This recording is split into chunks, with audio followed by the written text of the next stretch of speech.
بله یه لحظه یه رویایی گفتیم اینجا یه استراحتی بکنیم، یه پیپی بکشیم، یه نسکافه‌ای بخوریم و بعد لذت ببریم از این هوای ابری. انشالله که نباره.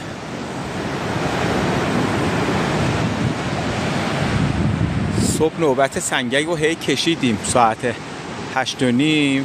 نوبت که رسید نوبت به ما نرسید.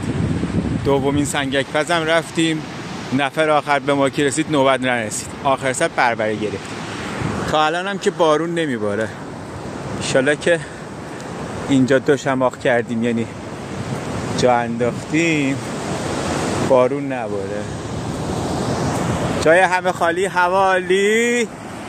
به امید روزهای خوش و سلامتی.